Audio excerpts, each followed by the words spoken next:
Hello guys, welcome to my channel. This is Tab Ronyo Disena TV Vlog. Andito po ako sa may sa may harap po dito sa may Manila Film Center po. May kaso na po, dito lang po sa baba po. At wag niyo pong kalimutan mag-comment po kayo ng star at wag niyo rin po kalimutan i-follow niyo na rin po ang aking Facebook page. At huwag nyo rin po kalimutan, i-follow nyo na rin po ang aking TikTok page po. Pero ganun pa rin yung pangalan ko po sa TikTok page, pero dikit-dikit na po siya.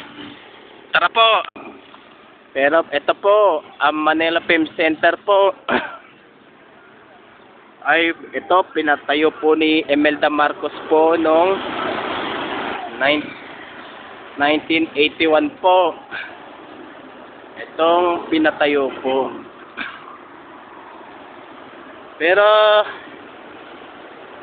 ano pa po itong Manila Film Center po? Kung office na po talaga po siya o inabando na po? Kung inabando na po.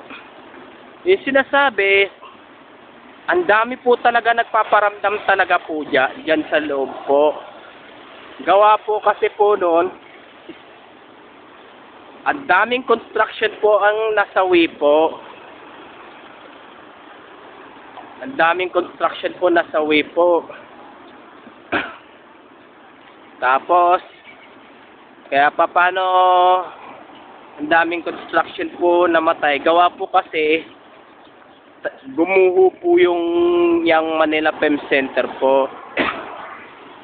Gumuho po yan.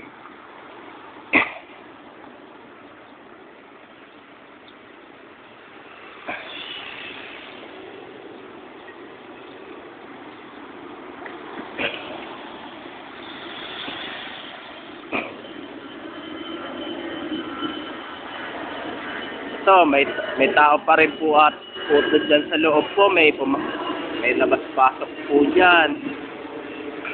Pero may mga sakop pala po dyan sa loob po. Pero hindi ko po alam kung anong laman po dyan sa loob po ng sako po. Anong laman po yun. At huwag niyo pong kalimutan mag-comment po kayo. At huwag niyo rin po kalimutan, please like, share, and subscribe po dito sa aking YouTube channel po.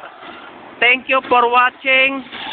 God bless to all po and happy Burman sa inyo lahat po.